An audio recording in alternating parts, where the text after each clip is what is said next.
Hey everyone, welcome back to class number 30 of our Zero to Hero Challenge in our 40-day yoga challenge. So class number 30, that is awesome. Just take a second to give yourself a pat on the back and really appreciate your own body for everything it's done up till now. And even though we've been sort of ramping things up, the funny thing is the last 10 classes are the easiest. Why? Because we did all of the homework, all of those little tedious conditioning exercises, all of those yin stretching classes. Putting it all together, it makes things so much easier. Having said that, this is a very easy class. It's stretching, gooey. So grab your teddies and blankies. I like to have a lot of blankets for yin stretching. You might want to strap as well today. We'll do some upper body opening up and it will feel amazing. I love doing upper body yin. It feels even better after class than leg stretching, I find. I kind of feel like this, my scrolling posture, my, those texting thumbs, we get them nice and stretched out. So grab your props, whatever you need, blankets, strap, and then getting settled in Balasana Child's Pose or whatever centering posture that works best for you, okay? Taking those moments, get all nestled in. And just a couple deep breaths to help you settle in even deeper.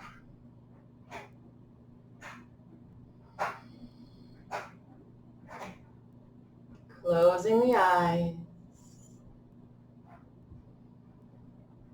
And once again, taking a moment to thank yourself for showing up to practice for 30 days, whether it was consecutive days or not, it doesn't matter. This is class number 30 and you made it, so yay for you. There's a difference between being proud of yourself and being arrogant or egotistical. So being proud of yourself for accomplishing something amazing is a good thing. It's a human thing. That's really, really good.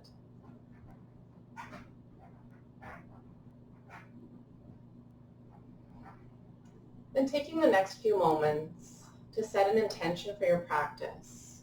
With all these benefits to yoga, picking one and focusing on that for a few moments, letting that resonate within you.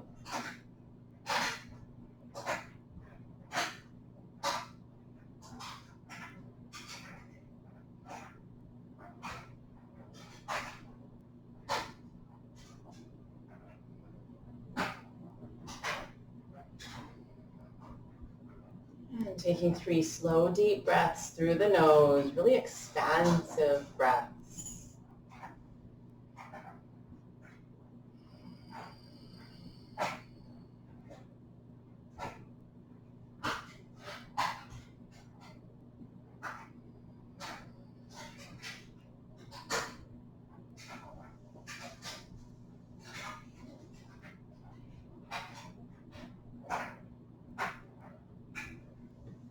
And when you're ready, heading up and back to a downward facing dog.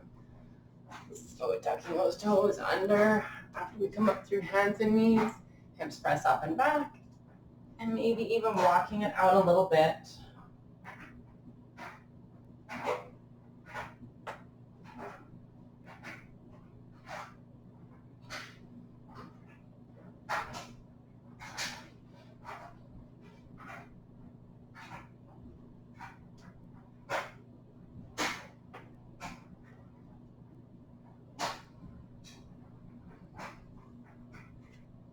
And then slowly making your way all the way back to seated.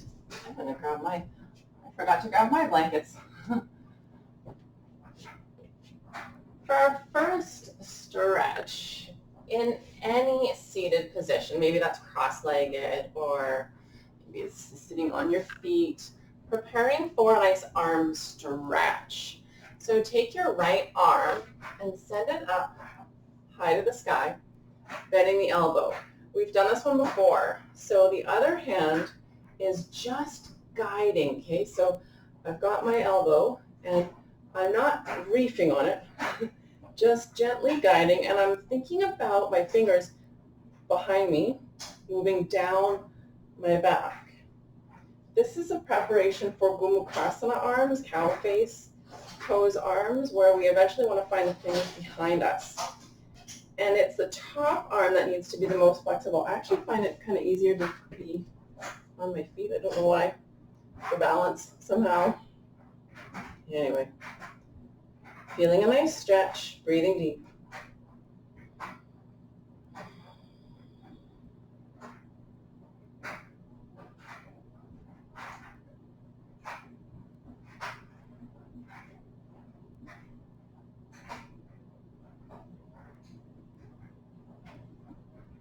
If it feels right, little organic movements.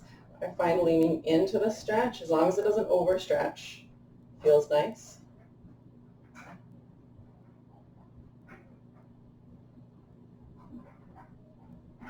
And then slowly release, shaking it out a little bit. And then other side. So left arm goes up, sending it back, and then the hand guides the elbow. You can sort of see my hand's not even down my back at this point, and it slowly gets there. There we go. Nice and slow. The one thing that happens doing a challenge like this where we alternate strength and stretch, and whether you alternate in one class or one day and then the next day, either way, we're working on both strength and stretch, which is so good because when you work on strength, so our last class was back and shoulders. So today, my shoulders and back are feeling a little stiff. So my flexibility goes down a little bit, but it's not down permanently. It's because of all that strength we did. So it's good to stretch all that out.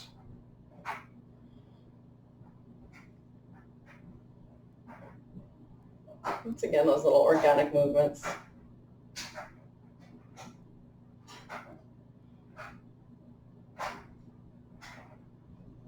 And slowly release. From here, this is where you might want your strap. I prefer not to use a strap with this one, but you absolutely can. Even though I'm not that flexible in this position, for some reason a strap for me doesn't. So choose what you like. So right arm is going behind you. Oh, we did some dolphins or something. Okay, I hate this stretch, but it feels amazing once it's done. So you can't really see what I'm doing behind me, nor would you want to. I am working my right hand up my back between the shoulder blades, and I'm kind of like inching it, like scooching and inching. What you can do is reach your other arm behind, that looks really funny from the front, and gently bring the elbow inward. So actually I will kind of show you what I'm doing. So notice my scapula is out, right? It's like poking way out. That's fine. I'm trying to get my arm in place. So what I'm doing is walking. You see what I'm doing? And then I can kind of find my elbow and a little bit guide it. And I've got my right hand against my other scapula. And then I'm actually using my other hand to bring it more upright. So it's a bit of a work in progress. Then you can still see I'm winging. Then what I'm going to do, in order to get that winging resolved, I will draw my shoulder, my right shoulder, back really carefully. And that places the scapula right back onto my back again. Breathing deep. So you might want to strap for this one. I like to just, it sounds so weird, let my other scapula wing, and I actually use my hand against the scapula.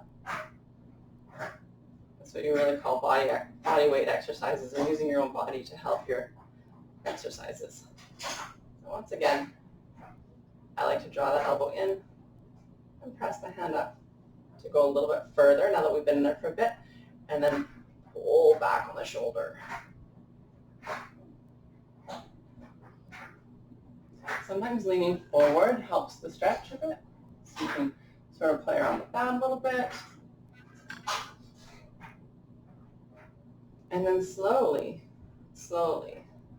For me, I like to move slower with the arm exercises than the legs because, I don't know, it's either because my arms are less flexible than my legs or it's because just the nature of the shoulder joint, it's not as stable as the hips. So we need to be a little bit more cautious. They're a little less stable in that it's not like a full ball and socket joint. It's like the shoulder's like more open, which is why we're way more flexible, like splits with your arms. But with your legs, not so much because of the hip joint. So other arm, sending it back. And you can send that arm back in as weird a way as you want to. She says more for herself than anyone else. And then I'm drawing my shoulder back. Regardless of how you get into this awkward position, drawing the shoulder back is good because what it does is set the upper arm bone into the shoulder socket in a healthy alignment. So the top of the humerus or the upper arm bone, the head of the humerus, like the ball of the arm bone, fits right into the socket when you draw it back. Otherwise, you might actually feel the ball against the inside of the joint if it's kind of mashing into the joint forward. I need a sketch to show you. That would be really interesting, actually. Anatomy is kind of fun. Once you understand what's happening in the body, then it's so much easier to find alignment.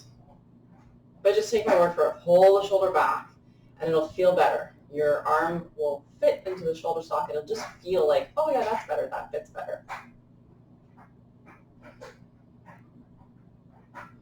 And then slowly, slowly release. Just take a moment. My shoulders feel like jello, and that's good. Moving into the next stretch, being really cautious because we're actually using body weight to help the stretch. We've done this one before. So we're laying on our tummies, and right arm goes, I'm actually going to go back so that you can for sure see my arms in this position. So my right arm is going through, kind of like I thread the needle, and then I'm trying to stretch the outside of the shoulder. So right in here, you can even see that delineation. That's exactly where I'm stretching. So I'm reaching that arm forward, and I'm trying to get both shoulders onto the floor. And this arm is straight out. If you want to be sure you've got perfect, healthy alignment, tuck the thumb in and wrap the fingers around so your thumb would be pointing up. Okay?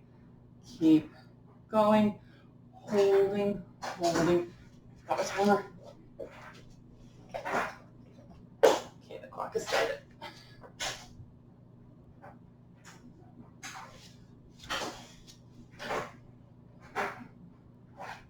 So once again, going really, really, really slowly, and don't overstretch, okay? Because you're using your body weight. Your whole upper body is on the arm, so really careful.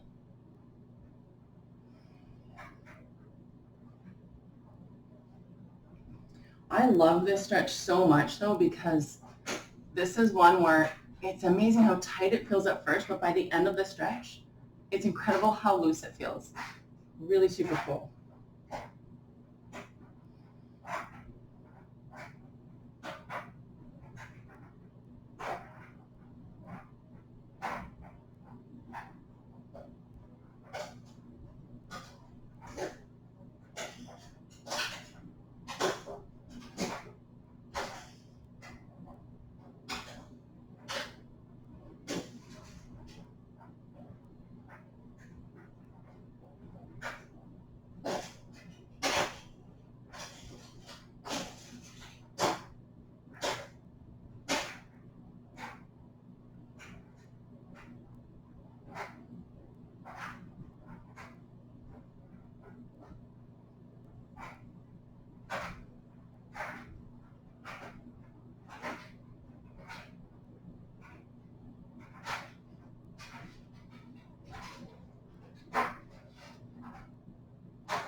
just checking in to be sure we're not going too far with this one. If you feel any numbness or tingling in the arm, you need to come out as well. A little bit.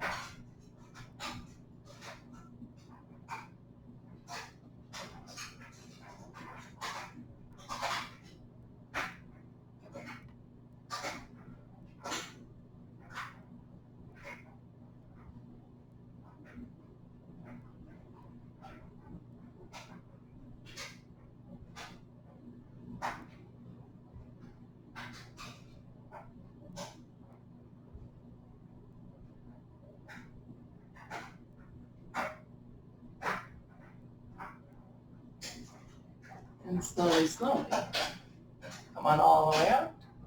Take a second.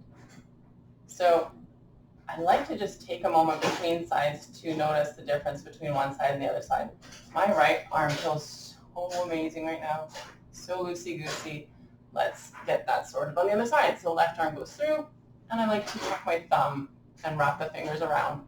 And then I can't go very far when I first start, but it's amazing how quickly things loosen up.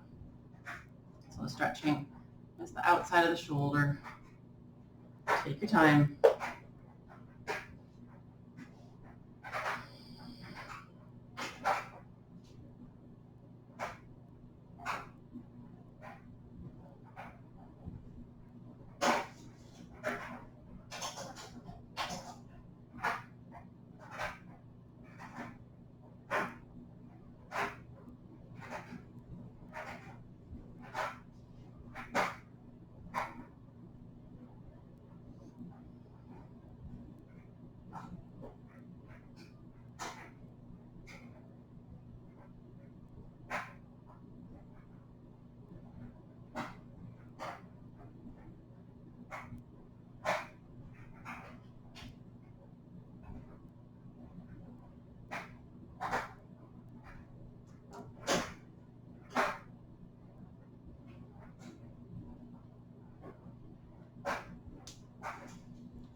Checking in to be sure that you're not overstretching anything. For me, I just felt my arm do kind of a blur where there's more give. We don't want to force anything or push into the pose until your body gives it to you. When your body's like, here, there's some more space, then you can say, oh, okay, thanks. And then you go a little further.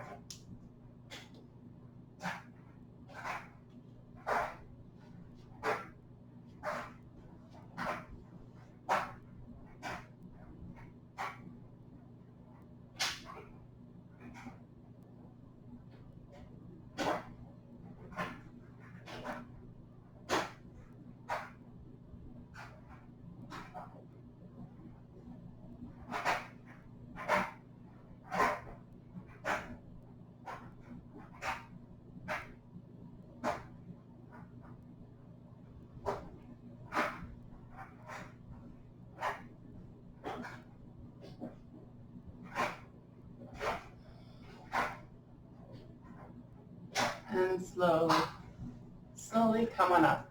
The next one is seal. So we're laying on our tummies and forearms on the floor. Here we go. This is it. Trying to melt the heart forward, feeling that stretch in the upper back.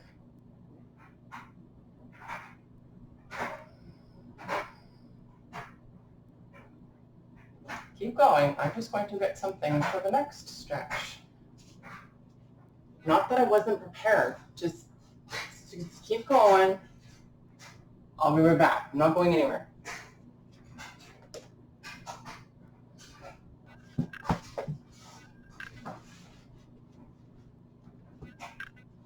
Close your eyes. I don't want to spoil or anything.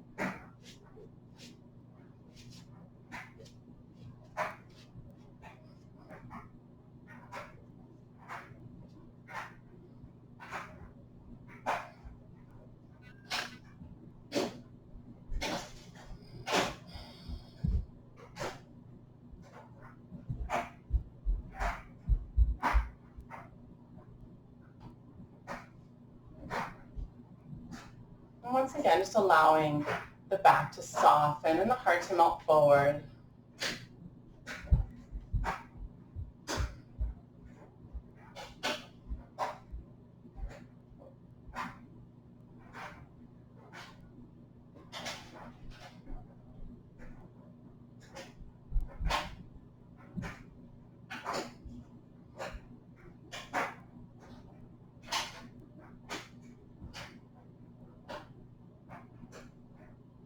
If this doesn't stretch at all, you can always switch up Sphinx for a modified seal, like a little seal, or even up like so. Just so you know, you can always switch that up. It's nice if you feel even a little bit of a stretch in Sphinx to do that one first and hold.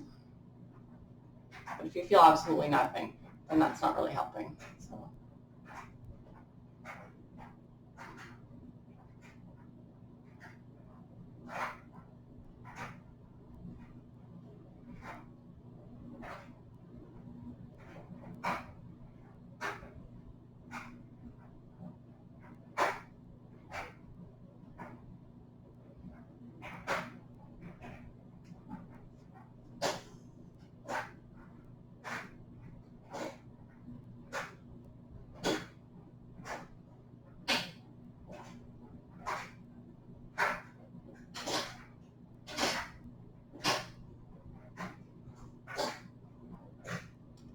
Last like 2 seconds. And slowly, slowly, slowly release. From here, bring one knee up and just rest cheek onto stacked hands for a couple moments to release the back.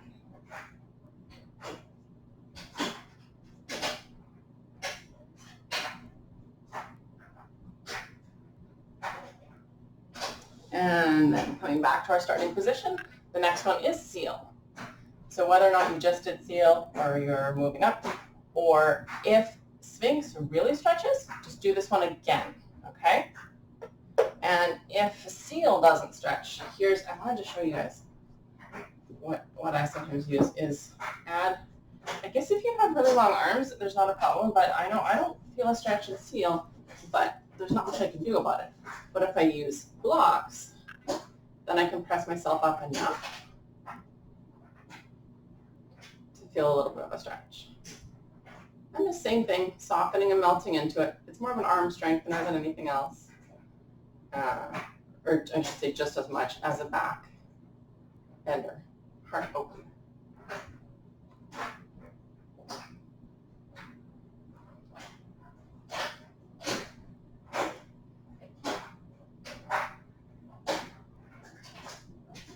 I hope that everybody's finding a good, like sometimes when you start a challenge, if you're going to a studio and the challenge is like it's at 7 p.m. every day, you have to be there.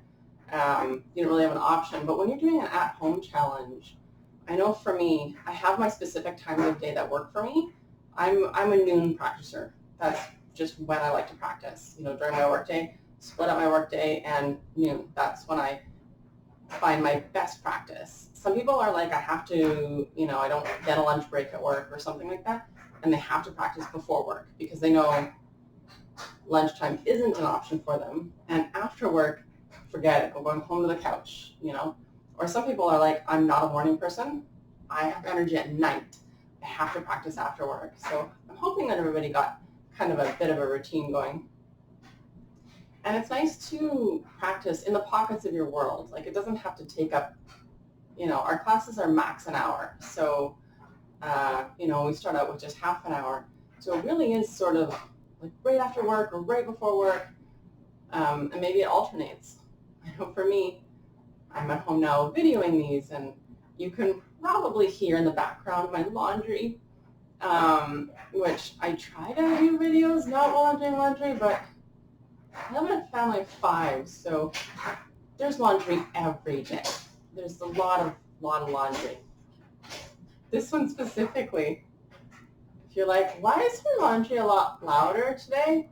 That's because my daughter has these really super cute overalls, and they're like metal buckles, and so that's what's happening over there, over that way, about 10 feet. We're almost done this one. Couple more deep breaths, maybe 2 more deep breaths. Usually I like the sound of the dryer. It's just kind of boom, boom, boom. Today not so much. It's more like clang, clang. It's not as lulling. To come out, especially if you have blocks, be really careful that they don't flip up. So slowly, slowly, slowly, slowly, slowly. And once you've released all the way down, now other leg bends to the side and stacking the hands and other cheek to the hands.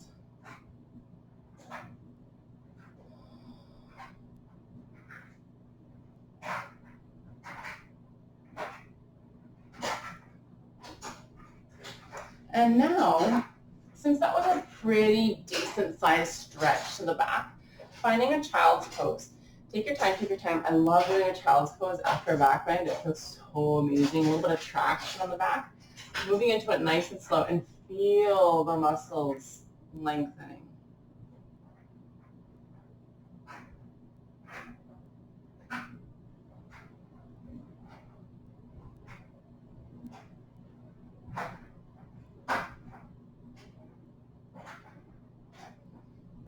And coming all the way up.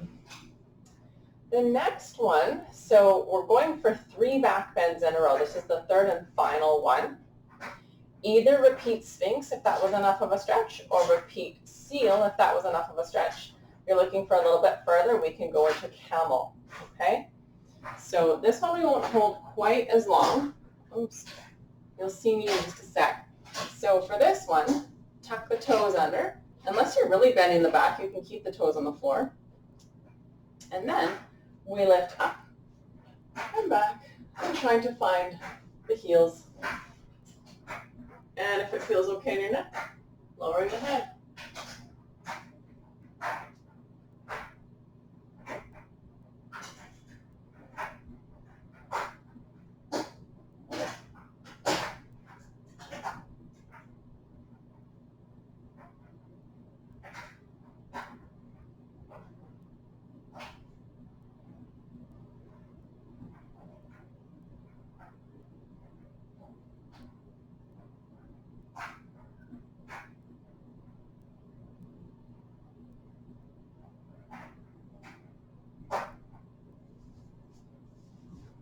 And to come out, hands to the hips, coming all the way up.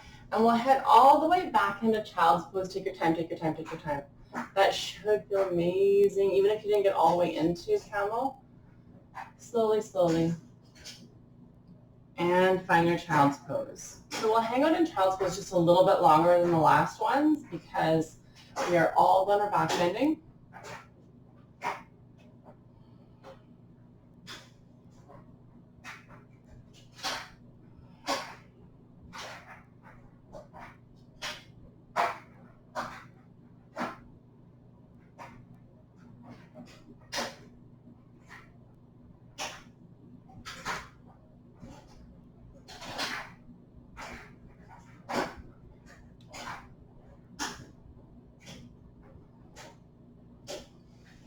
And slowly coming all the way up. The The next one we've done many times before, Anahatasana, heart chakra pose. This is for the shoulders as well. The one thing I wanted to just mention about camel pose is, depending on where your flexibility lies, for me, not that I'm necessarily a really big backbender, but backbending is the easiest thing for me to stretch on my body. So when I do camel pose, I'm feeling it like a lot in the shoulders, because for my body, my shoulders are probably the least stretchy bit on myself. So if you do start, I don't want to get into too much detail right now, but I can't help it. I can't help it. So when we're lifting up and back, and we do reach the hands to the feet, a lot of us tend to lean back, but if you can catch the heels here and then lean forward, see how the angle of the arms, even though I'm not all the way in it, the angle of the arms moves back, back, back. So it's a nice stretch here. That's where you can start to feel the stretch. And it's all into like the shoulder and then also like the pecs, and you just get like this nice openness, and it helps our posture.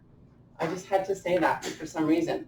Okay, moving into Anahatasana, heart chakra pose. So from hands and knees, the hips remain above the knees, and then we move the hands forward, forward, forward, and reach the chin towards the floor, and essentially the heart towards the floor.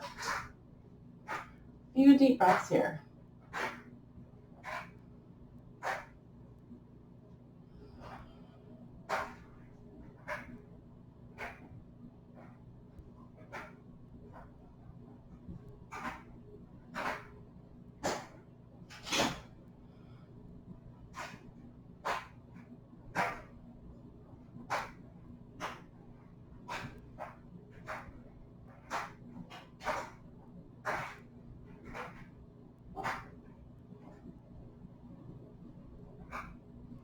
And slowly come on all the way up. And then once more, downward facing dog. So you can once again get the shoulders in that stretch too if you reach the heart towards the feet. But take your time. I like to go nice and slow into that down dog. Take your time.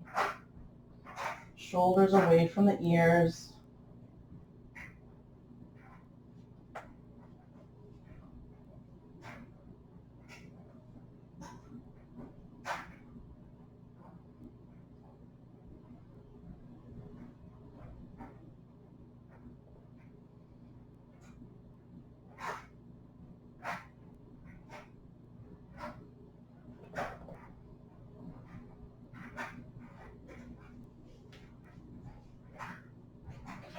And slowly come on out. From here, working on Gomukhasana arms, putting them all together. Okay? So again, one of my least favorite poses, but oh my gosh, after class I feel so, so amazing. So left arm goes down, around, back, and up. Right arm goes up and back, and we're trying to find the fingers behind you. I like to get my bottom arm set up first because it's the hardest for me. And then find the top arm. Remember, it's the top arm that's kind of responsible for finding the bottom arm. So more important to lift up through the heart to try and find that bottom arm. Drawing the bottom arm shoulder back. Breathing deep. That's 3, 4, 5. Slowly, slowly, slowly. Come on, all the way out. Oh my gosh. That is a big stretch for Carla. Take a second. Okay, I'm ready, I think. Well, you're more flexible than the teacher. Okay, here we go. The other side. So right arm, getting it all situated. You can go right ahead if you're able to. Carla needs a bit of time to get in this one.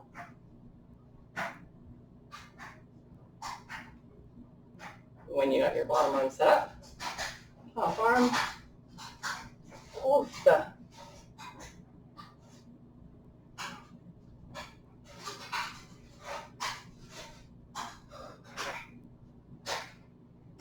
we go.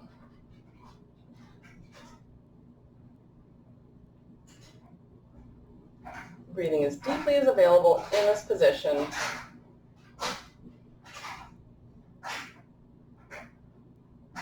And release. Give yourself a moment. Take your time, take your time. Okay. Now, all the rest of the poses, I love, love, love them.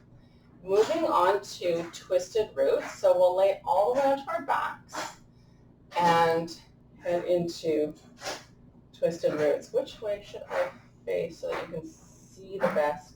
I almost should go sideways. Actually, I'm going to switch my mat here so that you can see the next few poses here. Okay, so heading into twisted roots, laying all the way back. And as always, if that's too much for you, a one-legged twist or even two-legged twist. Right crosses all the way over left, sending the knees over to the left as the hips shift to the right. And keep both shoulders on the floor. And if it's okay on your neck, you can look over to your right hand, to your right hands. Oh, dear.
And to come out, scoop the belly in, press the low back into the floor, unravel, unwind, squaring everything up. Take your time.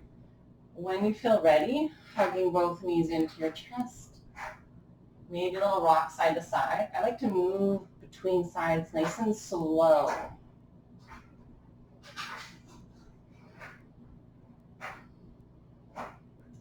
And then when you're ready, heading into the other side, left crossing all the way over right. Hips shift to the left as the knees move over to the right.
And to command, scoop the belly in.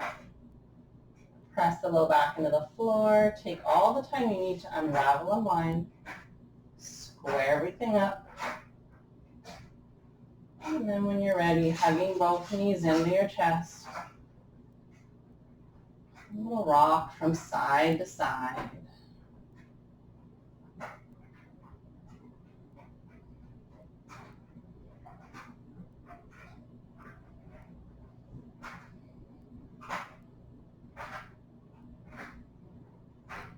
From here, moving into, you can stay where you are. I'm going to come up to talk about Halasana plow pose. We've talked about this one before. If you do not feel comfortable without an instructor with you in the room, just skip it and do legs up pose. You could even scooch towards the wall and bring legs up the wall, laying on your back. That's a really, really nice prep pose for plow. The other thing you can do is set up a blanket beneath your shoulder so that your head is on the floor, but the blanket's beneath the shoulders. It makes the stretch a little bit less intense, okay? So I won't go into too much detail about that. So if you don't feel comfortable and you don't feel like you know enough, just skip it, okay? If you're going for plow, heading all the way back, and then hips go up and over. And then we hang out there for a while. And just hold.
If you need to come out early, no problem at all.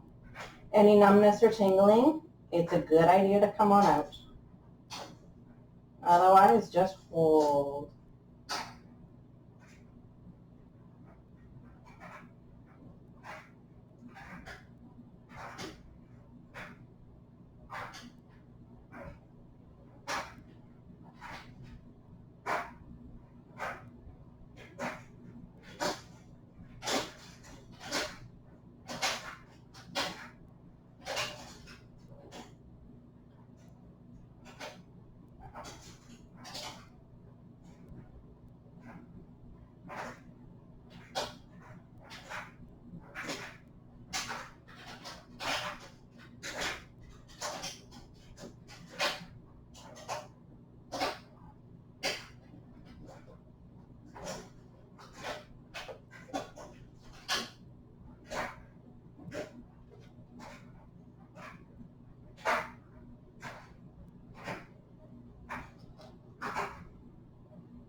Again, if you need to come out at any point, feel free to do so.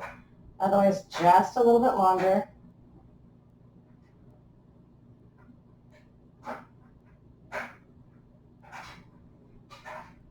And if you'd like to go into Karnapidasana, where you bend the knees and lower them down towards the floor, feel free.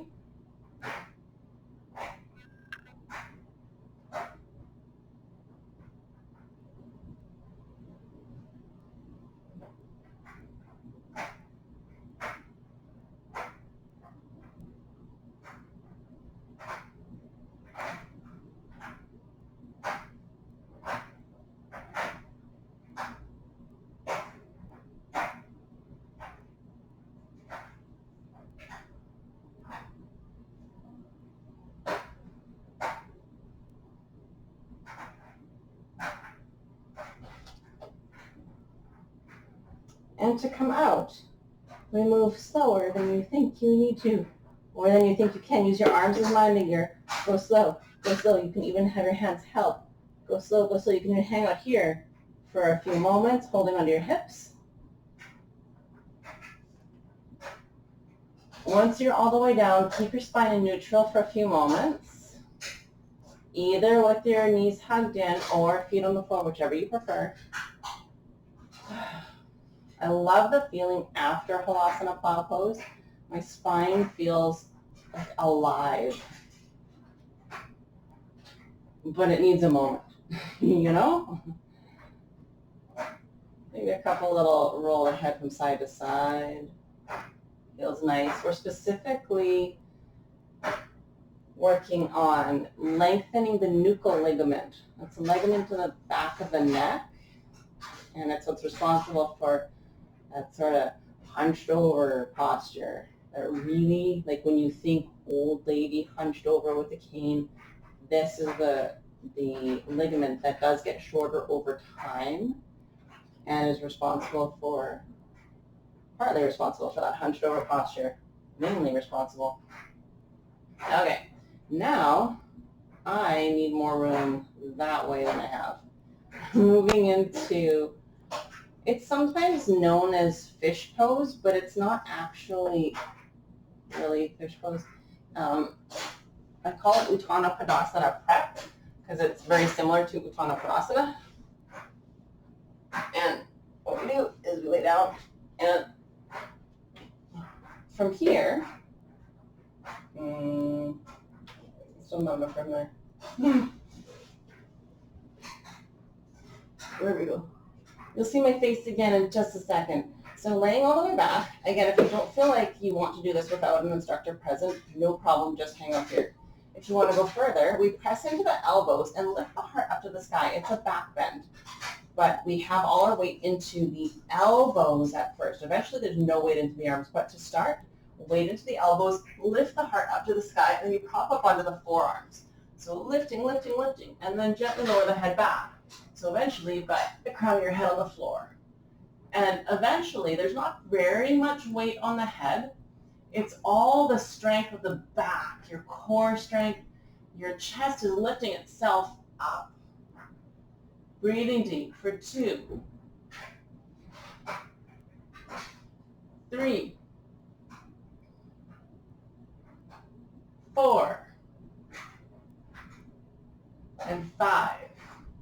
When we're inhale to lift out on the exhale, come on out, and we're already in Shavasana.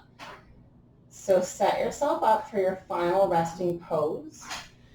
Note that today your back might feel a little bit more just weird than usual because of our plow pose and that Uttana Padasana.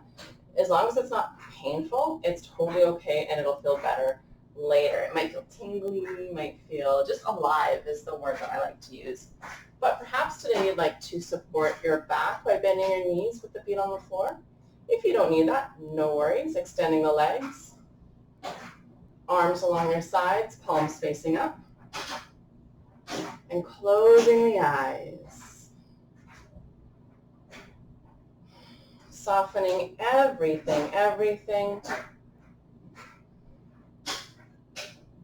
but especially through the neck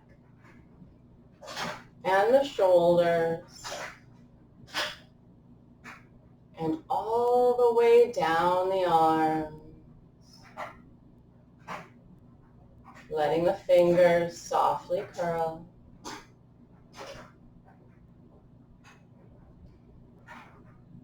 Also paying particular attention today to the full torso. We did a lot of upper body bending and stretching. Really focus on softening there. Shoulders, the back, the upper back, the neck, the lower back. Just letting your whole back feel heavy into the floor. Letting the floor support you.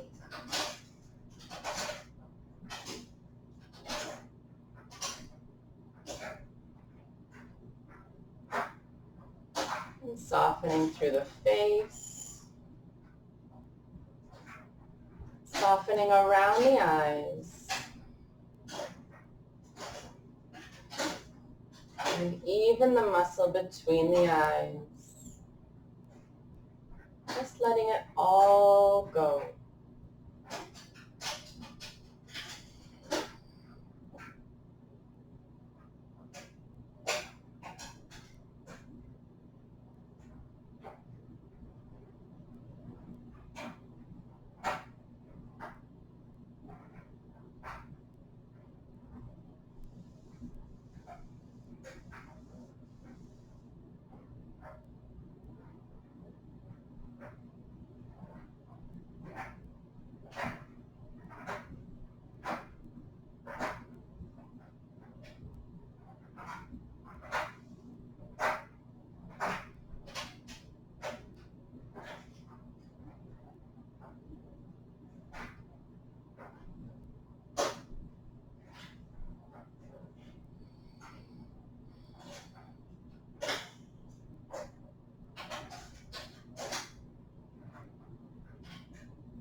Starting to come back.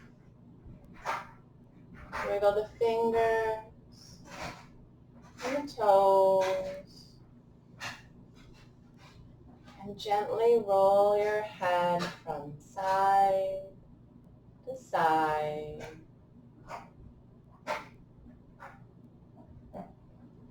And reaching your arms above head on the floor, give yourself a big stretch.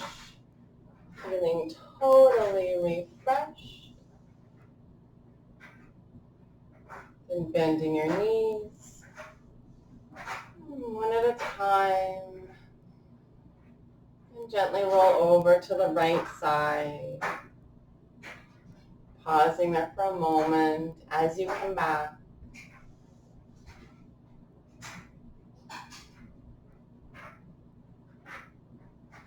And slowly start to press yourself all the way up to a comfortable seated position, taking all the time you need. But when you arrive, palms facing up on the knees. Inhale, sitting up tall. Exhale, softly close the eyes. Taking those final moments to think back to your intention that you set for your practice today. Knowing you're one step closer.